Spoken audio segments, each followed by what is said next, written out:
Universal Colony Year 118 was the year of triumphs and defeats.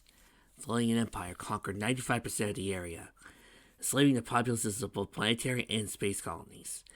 This empire was ruled by the dictator Mariana Delis, whose cruelty was only surpassed by military knowledge and power. However, 5 space colonies took it upon themselves to join forces in the resistance against the Empire by purchasing 5 Gundams off of one Clark Axum and sending it to Delos to win the war with guerrilla tactics. Mariana responded by purchasing the mobile suit Armor Spells 4 from an attempt to destroy all the colonies at Clark Axum. The battle drew them over to the Empire's headquarters, and when the spells failed, destroyed not only the headquarters, but the storage point for the whole economy of the Empire. The Empire is now fallen, but the Earth Spear has now put its attentions on the inhabited area. This is not good, General. Simply horrific. 5-star General Yamato stood in front of the Earth Spear president with a sullen and serious look on his face. He just presented President Maxwell the details of the battle at the Losian space, when 15 of Earth's finest warships were obliterated by a force of 56 mobile suits. Among the honored dead was a personal friend of President Maxwell's, the esteemed 4-star General Noah, who had commanded the mission. The president stood and narrowed his eyes at General Yamato, his face never laying down for one moment. I had a pretty damn good thing to tell the families of the people who were killed in that battle. May God help us all, for what I'm going to have to tell the families of the people we suspect to be captured. What I'm trying to say, Gerald, is that I need to have a very good reason not to demand your resignation, the president yelled.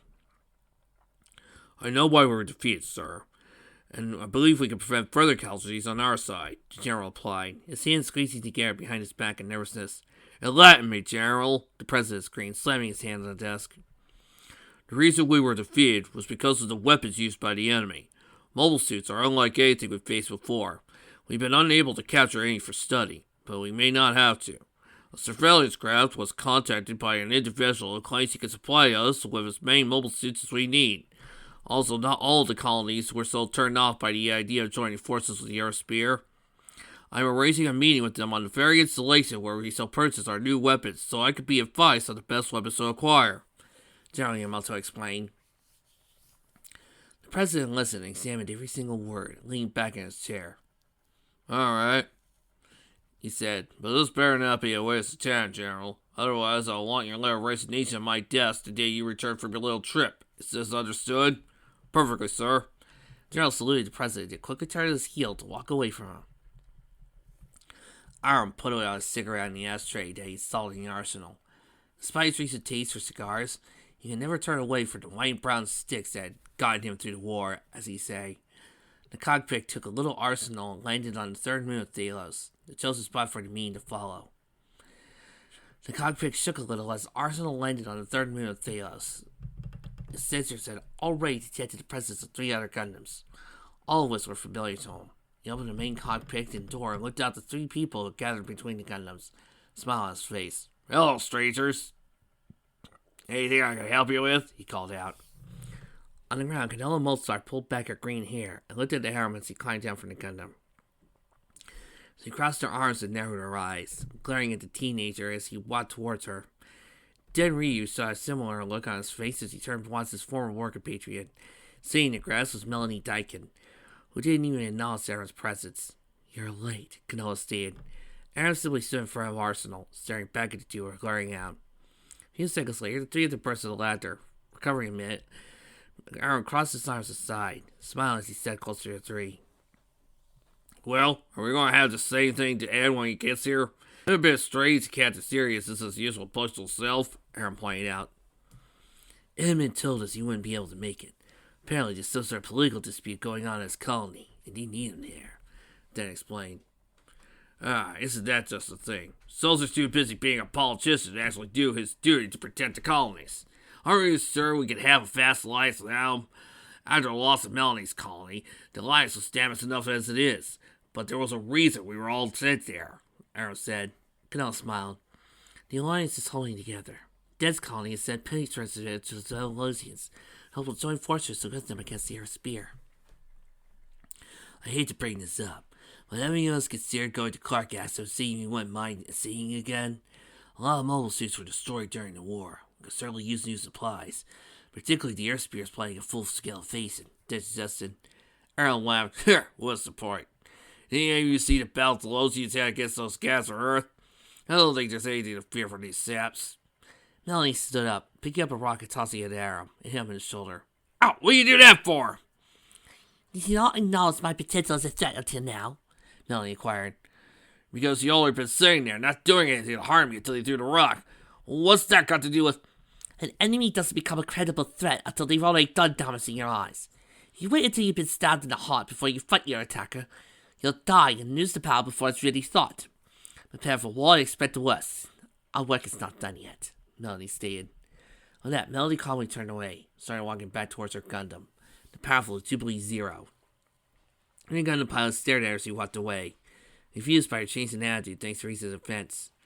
Is it just me, or did the kid sound a lot like A there for a minute? Aaron asked, pulling out a cigarette and lighting it. Yeah, well, she hasn't been the same since the battle with Mariana.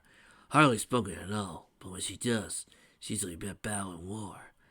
I fear the sheer hatred she had for Mariana's overtaken her. Well, it doesn't get any better for her. Mariana's still alive in a hospital on ASO2, Canella said.